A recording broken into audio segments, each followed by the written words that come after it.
Nordic. TikTok is back at Apple and Google App stores in the U.S. New users can now download TikTok, and existing users can get software updates. A Trump executive order January 20th put enforcement of the congressional ban on hold for 75 days to allow the administration to determine what to do next. While the Justice Department has enforcement discretion, an executive order can't override law, and Apple and Google could still face steep fines. ABC's Chuck Sievertson reporting. Protesters in Lebanon today injuring a top commander with the UN peacekeeping force. UNIFIL saying the demonstrators attacked a convoy heading to the Beirut airport. The Lebanese army intervening to disperse the crowd, the UN calling for an investigation. Still have to buy a Valentine's Day gift? Climate conditions halfway around the world might influence your choice. At Coco Andre Chocolatier in Dallas, I kind of like the chaos of it all. Cindy Pedraza and her mom Andrea are doing a land office business despite the sky-high price of chocolate. Very, very expensive. It is unbelievable. Drought and plant disease in West Africa have hampered cocoa production, resulting in a 10 to 20% surge in the cost of chocolate. Despite the soaring prices, I was praying on the way over here that they were open. Customer Trey Welch was in luck. I don't have to sleep on the couch tonight. Jim Ryan, ABC News, Dallas. And in Philadelphia, Eagles fans today celebrating the team's Super Bowl win. Michelle Franz and ABC. Give the star in your life the brightest gift in the world. Name a star after them. This is Rocky Moselle with International Star Registry. For $59 and a call to 800-282-3333 or visit starregistry.com, you can name a star for birthdays, weddings, or even memorials. Over 45 years, we have named millions of stars for celebrities and individuals from around the world. The star you name will be recorded in book form in the U.S. Copyright Office. Visit starregistry.com or call 800-282-3333. News Talk 610 AM and 102.1 FM. KBNU. 4:05 now on this Friday, Valentine's Day. I'm Will Feelright with your KVNU News Update. And yeah, Mother Nature definitely coming through with a Valentine's gift that left many of us digging out today with over 6 inches of snow in the valley and even more up in the mountains. Well, authorities are warning of a significant rise in avalanche danger that is going to continue through the President's Day weekend. Heavy snowfall and strong winds are expected to increase the risk, with members of the Utah Avalanche Center predicting high danger on many slopes across the state. Both natural and human-triggered avalanches are likely. Now, the center advised against traveling in avalanche-prone areas over the forecasted period. The center has already investigated 4 avalanche fatalities this season and is urging the public to take precautions to avoid further incidents. Meanwhile, in what was a meeting remarkable for its brevity on Tuesday night, members of the Cache County Council approved an interlocal agreement providing improved public health, mental health, and substance abuse services for Cache, Box Elder, and Rich counties. Now, with no discussion, the council unanimously passed the resolution, which amended the interlocal agreement of the Bear River Association of Governments. Council members quickly followed that by approving another resolution outlining the specifics of the Multi-County United Local Health Department interlocal agreement. Now, that plan is intended to ensure quality and effective delivery of those services to citizens of the 3-county area, according to Jordan Mathis, who's the director of the Bear River Health Department. Now, at the panel's previous meeting, Councilmember Nolan Gunnell had requested that a vote on the plan be delayed until specific language could be added to its text requiring annual assessments of the plan's effectiveness. Now, with those revisions added, the interlocal agreement sailed through the council's approval process. And the Weber County Sheriff's Office announced that one of its deputies has been placed on administrative leave pending the outcome of a domestic violence investigation. Deputy Zachary Anderson was arrested close to a month ago, even though the statement from the Sheriff's Office was just released yesterday. Now, that statement explained how Deputy Anderson was off duty at the time of his arrest and was placed on administrative leave the following morning. Now, according to court documents, Zachary Andrew Anderson, who is 38, was arrested on suspicion of intoxication and assault back on January 16th at a home in Sunset. Now, the arresting officer with the Sunset Police Department reported that Anderson and the victim were in a verbal argument when Zachary used unlawful force against the victim by striking her face with the back of his hand.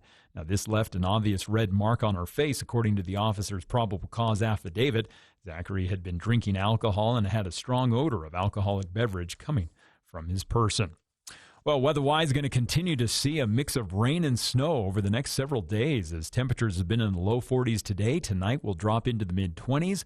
Then for the weekend, Saturday and Sunday, temperatures expected to stay right around the mid-30s as we'll continue to see snow on and off mixed with rain. Overnight temperatures are going to be around the mid-20s, and this chance of rain and snow continuing for most of all next week. And news and weather brought to you by Firehouse Subs, that each week brings you our above and beyond salute, and it's a great place for lunch or dinner. It's Firehouse Subs, and I'm Will Feelwright with your KVNU News Update. Today's hearing aid technology can improve not only your life, but the lives of the people who care about you. Once again, you'll be able to hear the reason for their laughter and understand conversations. Dr. Paul Danes will customize a hearing improvement program to meet your unique requirements, whatever they are. Call Dr. Danes for an appointment at 753-HERE and let him show you how. Bring back what you've been missing. Bring back Cache Valley Hearing and Audiology. Keeping you informed 24/7. News Talk KVNU 610 AM and 102.1 FM. Cache Valley, get ready to rock. This year's Cache Valley Cruise in Concert is bringing you two legendary rock bands. Opening the stage, the high-energy rock band Lit. It's no surprise to me, I am my own worst enemy. Lit. And headlining the night, the multi-platinum powerhouse, Fuel. Tickets are on sale now at the Cache Valley Cruisin' website or in-store at Lee's Marketplace. Two epic rock bands, one night, Thursday, July 3rd. Lit. Fuel. Rockin' the night for this year's Cache Valley Cruisin' concert. The Cache Valley Cruisin'. Guys, music, and memories you don't want to miss. Grab your tickets now at Lee's Marketplace or online at the Cache Valley Cruisin' website. Today is Valentine's Day. Guys, consider the gift of jewelry, and with any purchase of $149 or more, you'll receive roses, chocolates, and dinner for two. That's right, all this is free with any jewelry purchase of $149. Choose from a large selection of colorful gemstones, pearls, sterling silver, or even diamond earrings. Again, roses, chocolates, and dinner for two with any purchase of $149. For the occasions and people that matter most. S. Needham Jewelers, middle of the block, at the sign of the clock. 25 NCAA championships, 18 conference championships. And the Aggies are going dancing. 10 tournament championships. The Aggies are pulling out the scissors, and they're going to cut down the nest. Our winning culture continues. Our Utah State Aggies play here on the Aggie Sports Network. Pre-game begins 1 hour before tip-off. Don't miss game day on your home of the Aggies. News Talk KVNU. KVNU's For the People with Jason Williams and Bill Walter. And it is Utah known as the fraud capital of the world. Not because we have more people committing fraud, but because we have so many people falling for it. Going beneath the headlines and connecting you to the newsmakers. The radio is a great way to get the word out to a lot of people in an emergency. So we thank you for your help and being a partner with us. For the People on News Talk KVNU 610 AM, 102.1 FM, online at 610kvnu.com and on the KVNU mobile app.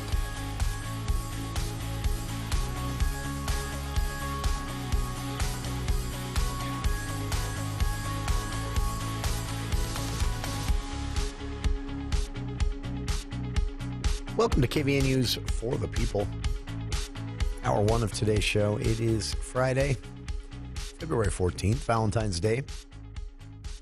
Andy Morgan joining us later on for the People movie show, and we will talk Valentine's movies, romantic movies on streaming services and in theaters that you can get out and see if you're looking for something to do.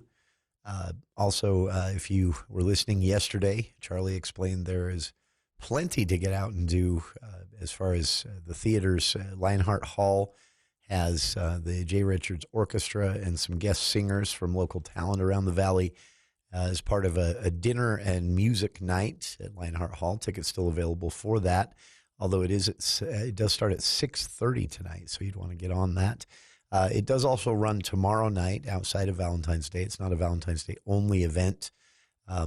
Plenty to get out and do. It was quite a weather-filled evening last night, huh?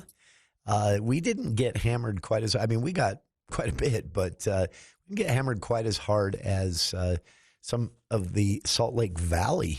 Looking at some of the snow totals there, they actually closed Parley's Canyon for a bit last night because of some of the weather. Further south in the south of Provo, there was actually a pretty big pileup on the freeway there due to some slide-offs and some accidents and lanes being restricted down to one. There was a story of drivers, it taking them almost 8 hours to make their way home from Salt Lake Valley to south of Utah County to the Spanish Fork and Harriman areas. Some drivers, again, on the roads for 8 hours last night to make what is normally about a 45-minute drive. Part of that was the weather, but most of it was due to accidents and more. And it was, to say the least, an interesting weather night. But here in Cache Valley, we got hit, but not hit quite as hard as some of the other areas of the state. It was really also snow totals. If you look at, between 4 inches, 6 inches in some spots, 2 and 3 inches in others, it was, there were some localized heavy snow totals, but valley-wide, it was pretty inconsistent. In fact, strangely enough, the mouths of the canyon, both Logan Canyon and Logan Canyon and Blacksmith Fork Canyon, both show, just about 3 inches of snow at the mouths of the canyon. Parts of Hiram got 6. Hyde Park also just got hammered. It's to say the least, it is always unpredictable here in Cache Valley, but it was welcome weather, to say the least. Snow totals in some areas of the state still well below normal down south. Deer Valley, though, in the last 24 hours, Deer Valley got 15 inches of snow as of the last totaling was at 10 a.m. this morning, and it was shifting to rain in the Salt Lake Valley.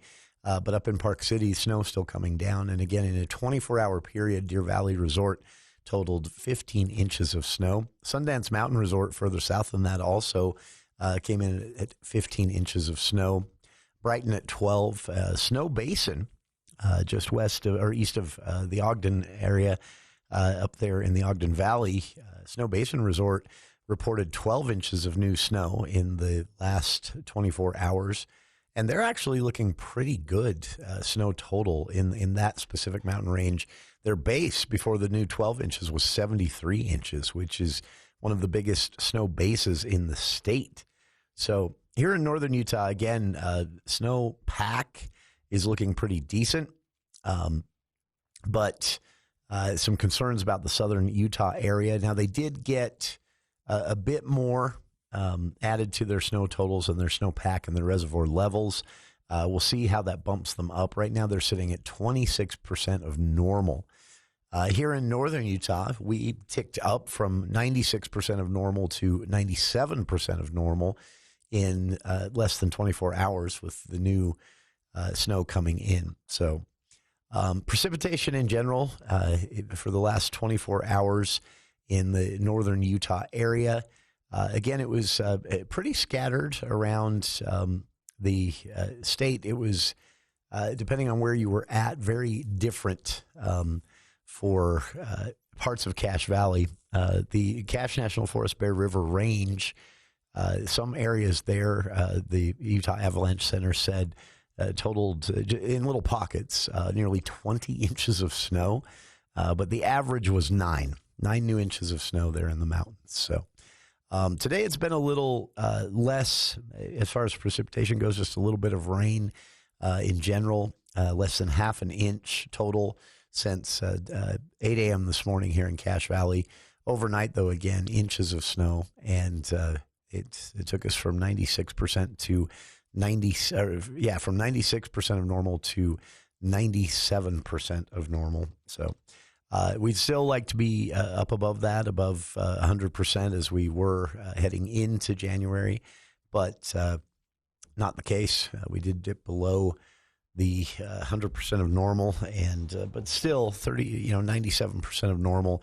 As long as the precipitation stays normal from here on out, doesn't look like right now, at least here in northern Utah, to be a particularly tough year as far as water. Southern Utah, a whole different story. In fact, looking at some of the discussion around this, I don't know what they're going to do, to be honest with you. Not to be, cryptic, but 27% of normal in an area that has seen its population almost double in the last 15 years.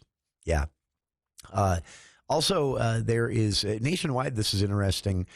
This weather event is kind of just circling the nation, headed east. And so the same storm that just moved in and moved out on us, which will be followed immediately by another smaller storm, but the same storm is headed into the Midwest, and forecasts from the National Weather Service from the same storm are for excessive rainfall in portions of Tennessee and the Ohio valleys. Heavy rainfall and even flash flood warnings for that area from this afternoon, and that warning active until Saturday night across portions of Ohio and Tennessee. And again, that's the same storm that just kind of circled through here. So hopefully things in these next few storms, we get a little bit more precipitation. Forecast is for nothing like what we got last night, which is nice because I don't know that my back can handle another shoveling event with snow this heavy and wet. So the timing of the snow last night was just horrible for this. By the time the snow had stopped, it was too late, if you're considerate of your neighbors, to go out and fire up the snowblower. And then if you had to work today at all, or even if you got up early and tried to do it before work, the snow had shifted to rain overnight. And so it was just this wet slush. Snowblower is useless for that. It's all shovel work, and it's heavy. And I'm glad that is not in the forecast. So tonight here in Cache Valley, as Will mentioned, rain showers up until the late evening, and then rain and snow showers, a wintry mix, they call it. Between 8 p.m. and midnight, then snow after 11 p.m. to midnight shifts over to snow.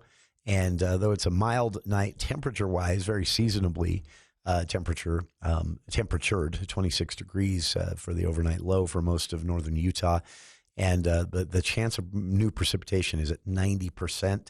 Another 1 to 2 inches possible, but again, nothing like what we saw last night. So Saturday, the snow showers hang out and then start to dissipate a little bit, and then it gets pretty warm. So a lot of this is going to melt off, at least on the valley floors, but chance of precipitation Saturday, 60%. And this kind of holds up for a while. This goes into, so Sunday, 80% chance of precipitation on Sunday, with the rain in the morning shifting to snow after about 11 a.m., and as those winds pick up, and less than half an inch of snow expected, so not a lot of precipitation. And that goes into Sunday night. And then Monday, President's Day, Washington's birthday, more snow, but a high of 40, and the chance of precipitation on Monday, also about 80%. So we're looking at a few days of water coming down, either in snow or rain or a wintry mix, and pretty mild temperatures because of this storm. So coming up on the show today, again, as I mentioned, Andy Morgan will be joining us for the People movie show. We'll be talking Valentine's movies that are on the streaming services if you're looking for something to watch tonight for a romantic evening. Also some movies you can watch if you're single and are not planning on a romantic evening. There's plenty out there to keep you entertained on what is a good night weather-wise to just hole up in the house and enjoy. So we'll get to that in hour two. Coming up for the rest of hour one here, we got behind a little bit. Yesterday we had a packed studio, both hour one and hour two, with special guests joining us.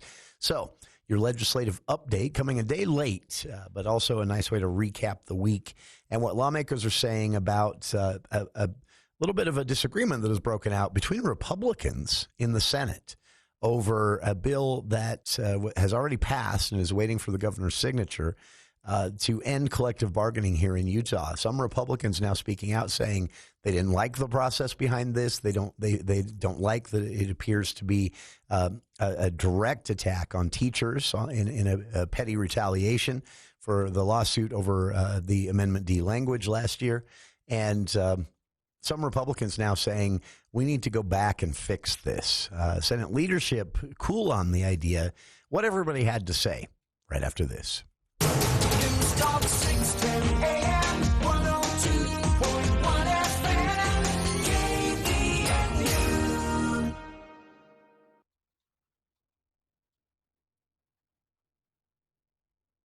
Nestled in the heart of breathtaking landscape, Maple Creek Ranch on the north end of Cache Valley is more than just land. It's where your story begins.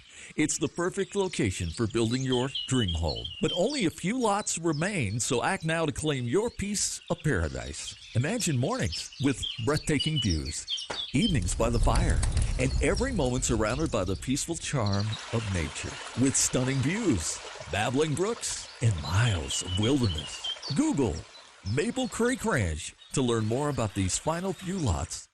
Hi, it's Olivia Munn with my shelter pets, Frankie and Chance, reminding you that when you adopt a shelter pet, you discover all the things that make them unique. Adopt pure love at theshelterpetproject.org. Brought to you by the Ad Council, the Humane Society of the United States, and Maddie's Fund. The Ramsey Show. My husband purchased a $300,000 McLaren, knowing that he was going to lose his job, and we're living on my income in Southern California. And which is what? Less than $100,000. The car is the symptom of him doing extreme behaviors. Yeah, I agree. And it's terrifying me listening. There's something going on. Yeah, it's really frightening. Dave Ramsey, evenings on KVNU 610 AM and 102.1 FM.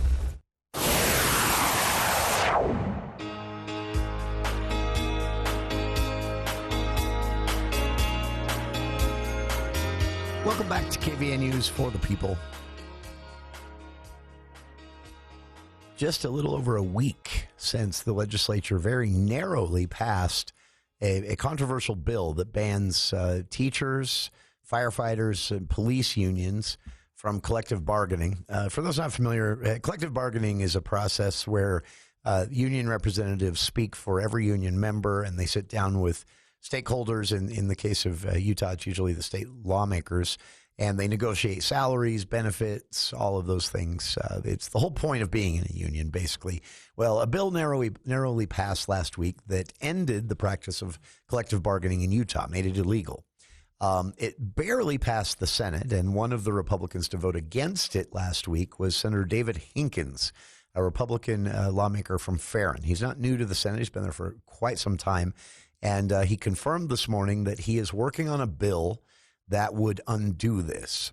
He said he's spoken with constituents, and the public seems to feel that this is a vindictive move by the legislature to punish teachers for the lawsuit against Amendment D, which was successful last year. The Supreme Court said, state Senate, state House, you tried to pull a fast one on voters with the language on the Amendment D, so they ruled it moot. Any votes for or against weren't tabulated, and said to the legislature, go back to the drawing board and this time be honest with voters in how you write that ballot language.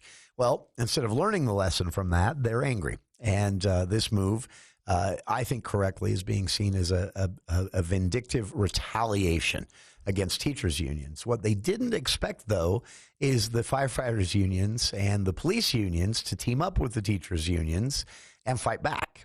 And they have been fighting back every day for a week in protests at the Capitol, filling the halls of the Capitol one day last week, a silent protest outside the governor's office today with about 100 police union members standing outside the governor's office with signs saying the governor should veto House Bill 267. Inside the legislature, Senator David Hinkins said this morning he's working on a bill to undo this. He says he doesn't like how this appears to the public. He doesn't like the process behind this. And while the governor hasn't signaled whether he'll veto it or not, Hinkins says he feels the legislature, for its own credibility, needs to go back to the drawing board on this one, and said he is running a bill and he hopes that leadership will give it a chance. Here's what leadership had to say about that very prospect when asked during Senate media availability this afternoon by Fox 13's Ben Winslow. Is there interest in revisiting this issue? I think kind of what I said last week, I think, is I think it would be tough to bring this up again and to address this again. I mean, for me, we landed in the right policy spot. We were willing to work on a compromise. As I looked into it more, as we were in good faith negotiations, I was willing to stick with the compromise, even though I was pretty uneasy about it personally. And so since it didn't play out and we have passed the bill, I think I would just let that bill stand at this point. So too little, too late. So yes, it's a process up here, and you bring an issue up. And I didn't know a lot about collective bargaining when we got the bill from the House, but as we went through the process, I actually feel comfortable with the policy. After you study collective bargaining, listening to what FDR said about collective bargaining and what it does to public entities, it doesn't fit. I think we landed with the right policy. And then the other question I have is, I learned about Senator Hinkins' bill. You did a good job in the media last night, and with the media, I haven't had any communication from anyone. And this has been a real challenge with communication all the way through. Nobody's talking to us, and it's kind of interesting. We'd learn about Senator Hinkins' bill from the media, which is kind of interesting up here. It's usually not where we get our information, even though you do a great job. But anyway, we usually get from the source of, the union people or the others. So it's interesting. So am I to assume it's a non-starter then? I think for us it probably is, but Senator Plum won't. I think that the folks who aren't quite done being heard or feeling like their voice hasn't been heard are responding well to the possibility that they do get another opportunity. But this is the first I'm actually hearing of it, so I don't know as much commentary. You should have read the paper. Yeah, you should have read the paper last night. Yeah, early committee this morning. I listened to the news. So, but I do feel like the people who especially, are opposed to that legislation will respond well to the opportunity to be vocal. So ABC News. If Cox vetoes your bill?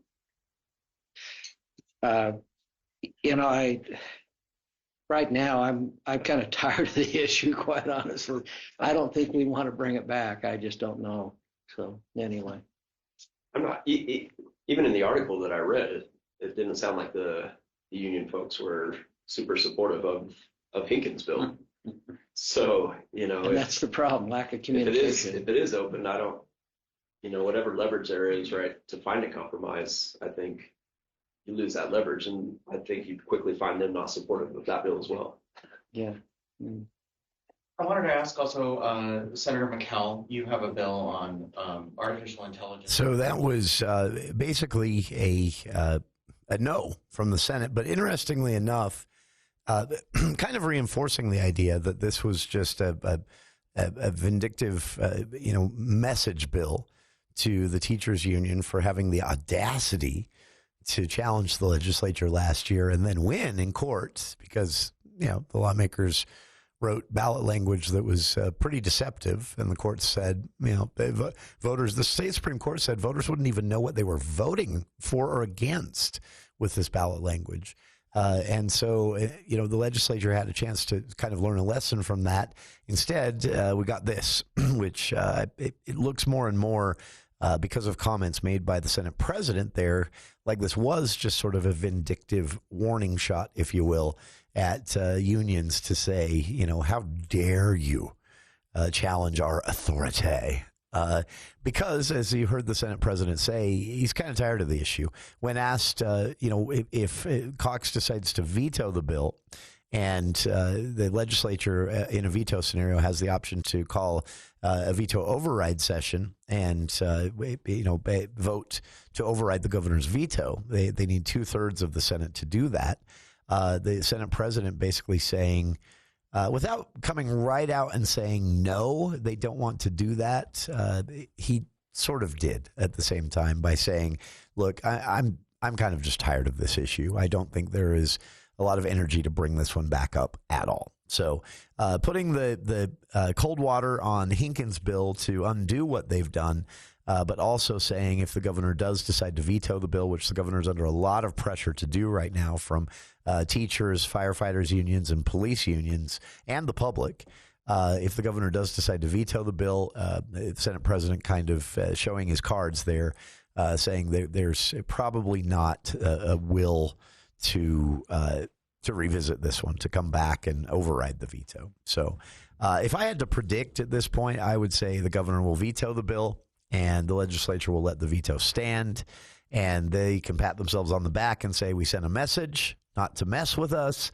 But again, the lesson from Amendment D, the lesson that should be out there, including for lawmakers to absorb, is when you write ballot language, don't try to pull a fast one on voters. You'll get sued, and the courts will agree with the litigants and say, no. I mean, you have to be honest, especially when you're talking about amending the state constitution. You have to be honest with voters, and that's not a big ask. So I'm disappointed that the legislature has decided to handle it this way, but here we are. Either way, it sounds like if the governor does veto the bill, the legislature is likely not going to override that veto. So an angry tantrum message bill is what this was all about.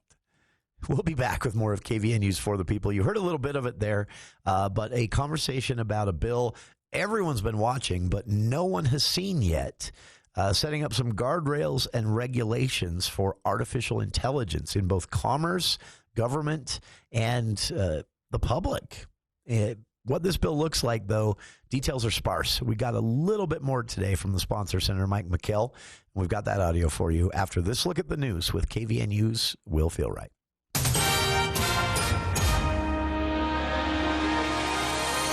Well, thank you, Jason. The Trump administration has mandated a 15-day review of public lands and national monuments, including those in Utah. Now, during his first term, President Donald Trump shrunk the size of the Bears Ear and Grand Staircase Escalante.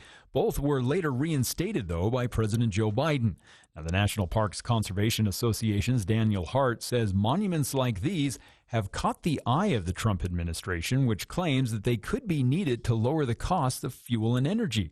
But Hart questions whether the need is actually there. They also have said that the need is there because there's been so little oil and gas leasing. However, the Biden administration had some of the most oil and gas production by an administration in a long time. It was ramped up under him. And some lease sales have gone without a bid over the past 4 years even. Now, the legality of Trump being able to modify monument boundaries has been questioned before. Opponents claim that he violated the Antiquities Act, but the court cases were ongoing until Biden reversed Trump's actions.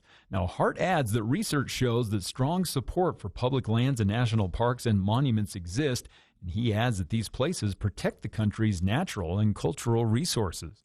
But also there's the public benefit, of course. You know, they support the outdoor recreation economy, especially in rural states. There's trails all throughout them. They expand access to nature. Now, some 84% of Utahns say they support the creation of new national parks, monuments, and wildlife refuges. Well, a Utah woman was sentenced in federal court for stealing veteran benefits for over the course of 9 years. Tiffany Ann Bright, a 39-year-old, was sentenced to 36 months probation in order to pay $150,000 in restitution. Now, Bright pleaded guilty back in October of last year to wire fraud and theft of government funds. The southern Utah native was found to have stolen veteran disability benefits from a former partner from December 2013 all the way to April of 2022. Now, a press release said that in the summer of 2013, Bright had helped the veteran set up an online benefits account to start receiving disability benefits, but then later changed the direct deposit information to bank accounts that were wholly owned by her. Now, Bright lied about her marital status to get the benefits and even submitted fraudulent documents to increase the benefit payments. Now, the veteran who was supposed to be getting the benefits received a letter in 2022 saying that changes had been made to his benefits account, which he was unaware that he was still even supposed to be getting paid. Well, weather-wise, we've had quite a bit of snow that came overnight. That left us with over 6 inches of snow here in the valley, even more up in the mountains. And now we're going to continue to see a mix of rain and snow over the next several days. As temperatures have been in the low 40s today, tonight will drop into the mid-20s, continuing to see a chance of some rain and snow tomorrow into Sunday, as temperatures are going to be around the mid-30s. And then this chance of rain and snow continuing for most of next week, on and off, as temperatures will get back into the high 30s with overnight temperatures around the mid-20s. And Bell Sculpt brings you our weather on the 6s, helping to transform your body and boost your confidence. It's Bell Sculpt. You have more information at bell.fm. I'm Will Fiore with your KVNU News Update. ABC News, I'm Michelle Franzen. 3 more hostages set to be released tomorrow by Hamas in Gaza, including one American. ABC's Marcus Moore is in Tel Aviv. One of them, the American Sagi Dekel Ahin, who, by the way, is a father of 3 children. And in fact, his youngest child was born while he's been in captivity. And so they're certainly hoping that he will be freed soon to be with his family. Israel expected to release more Palestinian prisoners. Vice President J.D. Vance in Germany for the Munich Security Conference today also met with Ukraine's President Zelensky about starting brokered talks to end Russia's war. Zelensky says he wants security guarantees in any peace deal. The board of OpenAI officially rejecting Elon Musk's investor group $97.4 billion buyout offer, saying the company behind ChatGPT is not for sale. And cleanup continues after severe storms triggered mudslides on burn-scarred areas of L.A. County. This is ABC News. If the cold temps lately have you turning up the thermostat, I've got a more efficient way to keep your home comfortable. Call Cardall's Insulation. That's right, insulation. Now you're probably wondering, does insulation actually go bad? Well, if your home was built before 1980, you should really consider new insulation, because today's insulation is so much better. Even a lot of newer homes don't have sufficient insulation. So if your home is cold, if you feel a draft, call 755-5012. Cardall's Insulation, 755-5012. This is Branch Office Administrator Lori Jepson bringing you the daily financial market report on behalf of financial advisor Daryl Arnell and Edward Jones. Despite uncertainty around tariffs and inflation, stock markets finished the week higher. The S&P 500 gained 1.5% for the week, while the tech-heavy NASDAQ was up about 2.6%.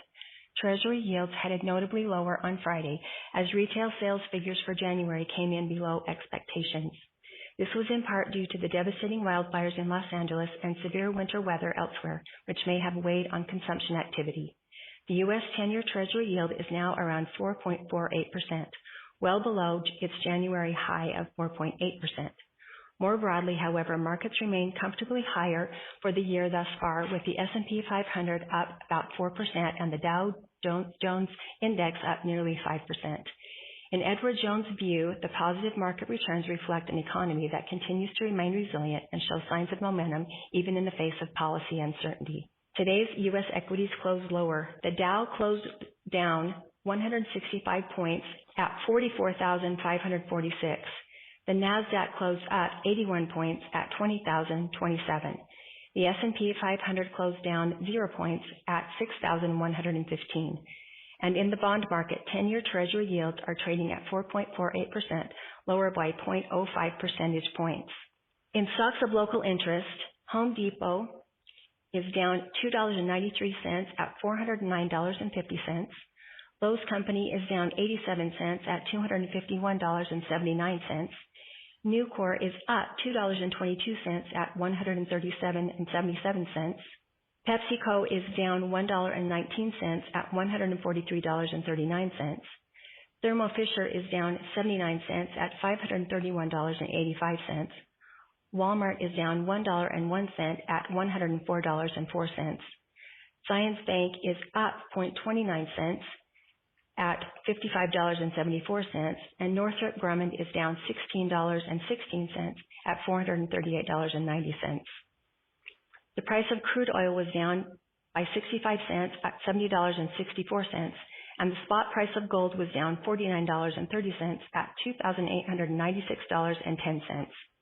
This has been today's financial market report brought to you on behalf of Edward Jones, member SIPC, and financial advisor Daryl Arnell. This President's Day, save big at Al Sporting Goods. Up to 50% off all winter footwear. Select snowshoes $39.99. Giroverse bike helmets $19.99. 50% off winterwear, balaclavas, gloves, and more. E-bike extravaganza. Scott e-bikes at $2,000. $10 polarized sunglasses. Up to 30% off select skis, snowboards, and boots. Hurry to Al's President's Day sale. 1075 North Main in Logan and online at als.com. Al's Sporting Goods, every sport, every season. Hi, this is Gordon Deal. Monday on This Morning, America's First News. Donald Trump campaigned on attacking inflation now that it's his problem. Hear why the stubbornness of high prices has also become his headache. Plus, a new survey finds we're still feeling burned out at work, yet also more engaged. How is it possible that these two overlap? And where to go in the Southern Hemisphere to escape the wintry weather. Monday on This Morning, America's First News. Monday morning from 4 to 6 on News Talk KVNU, 610 AM and 102 FM. Sunday mornings were your favorite.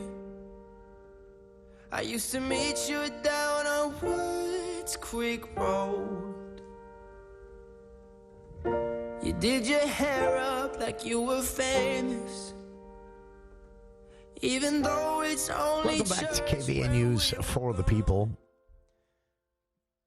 We missed quite a bit of legislative action yesterday. We had a full studio. It was a lot of fun, but we didn't get a chance to talk, as we've just discussed before the news there, about the collective bargaining bill and the Senate president, again, signaling that if the governor does veto the bill, which police unions, firefighter unions, and teachers unions are asking for, that there probably isn't interest in overriding that veto in a special veto override session after the regular session. So we'll see what Governor Cox decides to do. Again, Senator Hinkins, a Republican who was one of those to vote against the original bill last week, ending collective bargaining for unions here in Utah.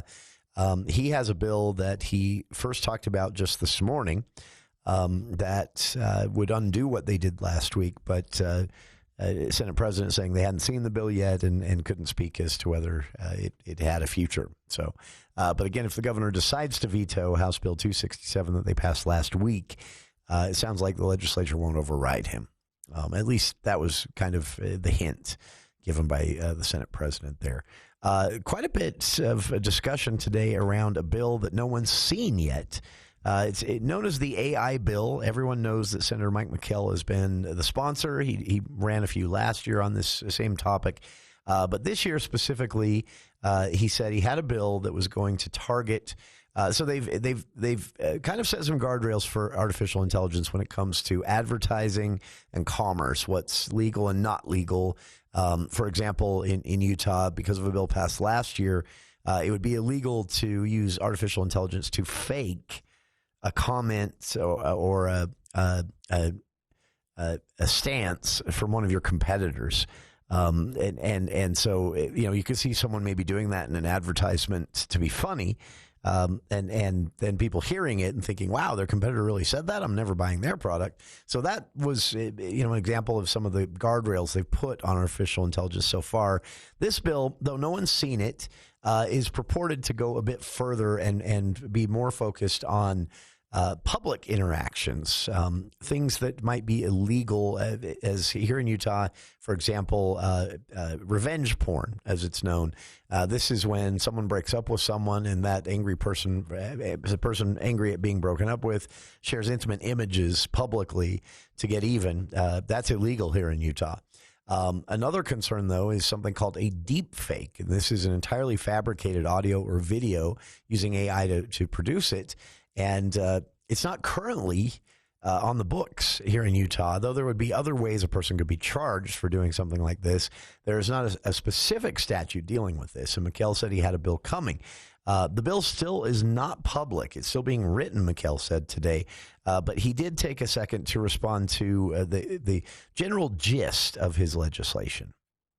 Law came out of Tennessee. They called it the Elvis Act. And if you're going to monetize an artist, that's what we're targeting. So if I commercialized a video of Taylor Swift or sent out a video as if it were Taylor Swift's or any artist, that's what we're targeting. And that's the law that came out of Tennessee. And I think it's the right approach.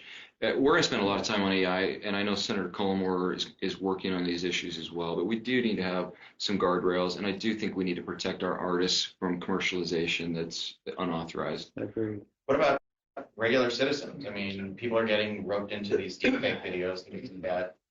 Does your bill cover that, or is existing state policies or statutes sufficient on that? I think it's worth looking at. I mean, my bill doesn't cover that. I'm looking at the commercialization of artists in that bill right now.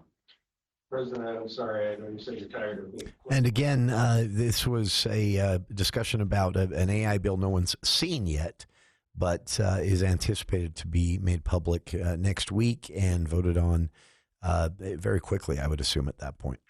Also discussed today was a House bill that was unveiled last night that, well, it's an interesting bill. It would ban in government buildings or in public buildings, basically, or in classrooms here in Utah, certain flags like the pride flag, but would still allow things like a Nazi flag or a Confederate flag because they're considered historical. Now, critics have said the pride flag itself, dating all the way back to the 70s, is also historical. The Stonewall riots and more, where that pride flag came from. So some confusion from the sponsor immediately after unveiling the bill. House Representative Trevor Lee couldn't answer a lot of questions about the bill at his own press conference about the bill. He declined to comment further in an afternoon follow-up press conference, but the question did come up for Senate leadership on the bill itself and whether it has a possibility of passing the Senate. Education Committee that's almost identical to the one Senator McKay substituted in the final hours of the session last year that would have a list of flags that would be allowed in classrooms, and all the other ones would be prohibited. And so it's just flag bill again. And so I'm just wondering if this year, with more time, with more normal process around that bill, if that will have more consideration in the Senate, whereas last year it failed, I think 9-20. Anybody? That's one of my most memorable bills from last session, as being a newer person up here and not understanding the process of how that bill ended up with us. So to the thought of the policy itself is certainly a different discussion than what happened last year. I will, and my caucus, we will remain opposed to that sort of limitation of speech and expression. But as it goes through the process, we'll see. I'd like to see the bill and see what it does. But it may have legs over here. I don't know. Any reaction to the announcement that Salt Lake City Police Chief Brown is stepping down on the behest of the mayor? Again, the Senate pouring cold water on all the controversial bills today in the media availability. Senate President Stuart Adams saying, he's not going to comment until he sees the bill, but his initial comment there was kind of an eye roll. And the pride flag bill again. A bill by House Republican Trevor Lee seeking to ban pride flags in schools and government buildings, but inadvertently his bill would actually legalize some other controversial flags as historical flags. And critics were quick to point out that the pride flag itself is a historical flag tied to several events for gay and lesbian rights over the years. That pride flag actually originated from some of those civil rights movements in history. So I'm guessing that bill is dead on arrival based on the Senate president's eye roll there, but we'll see. And there you have it. Those are the new bills unveiled today. I don't like when they do this. I wish there was a mid-session cutoff on new legislation, so the public has plenty of time to see and read the bills before they get even a committee hearing. But unfortunately, no such rule exists, and we might see legislation being introduced even in the final last 10 days of the session. So keep a close eye on them, folks. le.utah.gov, where you can follow legislation, follow lawmakers by name, search for keywords, even set up reminders for notifications based on certain topic keywords or sponsor names, and more. You can also watch and listen to all of the committee hearings, all the floor debate as they happen. See the full calendar on the front page of le.utah.gov or after the fact. And it is a really useful resource for tracking the work they're doing in your name for this 45-day session, of which we are nearing the halfway point on. We'll be back with more of KVNU's For the People right after this.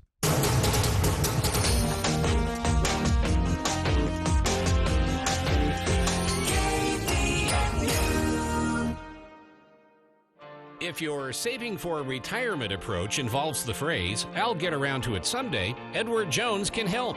When it comes to meeting your goals, time can be on your side. And there's no better time than now to get started toward your retirement goals.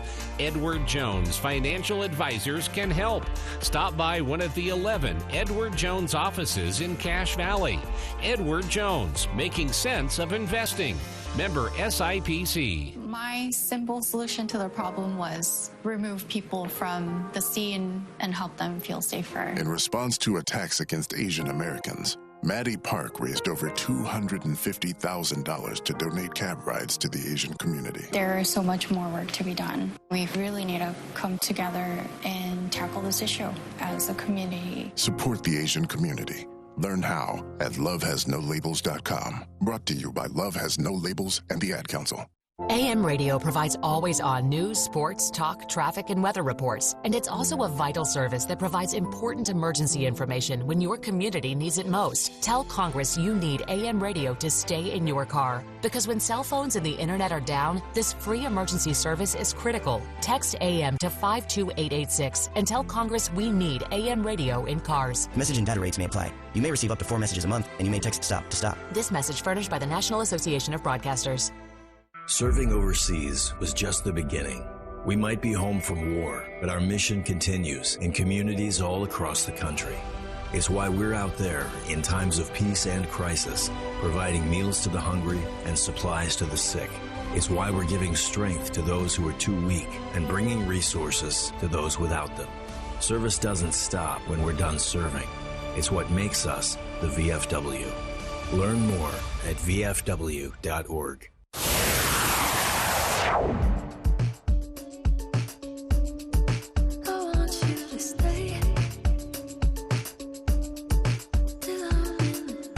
Final news item to get to here in hour one. And again, the For the People movie show with Andy Morgan coming up in hour two. We'll be talking Valentine's Day movies, both the greats, ones you might want to add to your list to watch either tonight or throughout the weekend, with the weather being a great stay home and watch a movie weekend weather. Also, those you should avoid, the worst. We'll get to it all. We also have new films in theaters to talk about. The return of the Marvel Universe, Captain America Brave New World, rated PG-13 in theaters, and Paddington in Peru, which is basically Paddington 3. Actually, I don't know how they're getting these so right, but everyone's loving this one. So, final news item to talk about here. I wanted to pass this around. You may have seen signs around Cache Valley, but everyone in the valley is encouraged to take part in the Recreation Center study. There are a couple of different ways you can do this. I've noticed that almost every city out there on their websites and Facebook pages has provided a link to the Qualtrics survey. This is basically a short survey gauging where the public's at on so the options moving forward. What we do know is that the Logan Rec Center, Logan City, with good reason, I think has been kind of putting their foot down left and right over the last few years, saying, look, as the valley's grown, these things that Logan residents kind of shouldered the financial burden for, that everyone in the valley enjoyed and could make use of, it's no longer working. It's too much to put on the taxpayers of Logan City alone. And so that included, some sewer services, garbage and green waste services. Some cities stepped up. Other cities kind of fumbled. Hiram City, for example, they did a survey that I've yet to talk to a Hiram resident that took it, saying, well, we don't want green waste disposal. I have a hard time believing that. Other cities kind of stepped up and made their own contracts for green waste disposal. Either way, there was a lot of pain involved for everyone, residents and cities alike. And there's just going to be more of that. So that's sort of what this debate is about going forward, with the Logan Rec Center needing to be phased out. because of the necessary repairs, but also it's just not big enough to accommodate the demand any longer. And there are also uses for that building that the high school or the city could think of. So the city is saying to Cache County, maybe it's time for a county recreational center. And then the county turned around and said, okay, they allocated $75,000 of RAPS tax funds to hire a consultant and start this surveying to do a study to determine feasibility, but also to survey the public, see where the public is at on this. And the options basically, the county could build a county recreational center that everyone gets access to, like the county senior center. Or there are ways through some creative funding that every city could do kind of their own independent recreation center. And which is best is, there's going to be plenty of debate over that. This isn't happening tomorrow, but County Executive David Zook, when he was with us in the studio last, said, the study will help give him a clear path for what, not only where the public is at, but the need out there.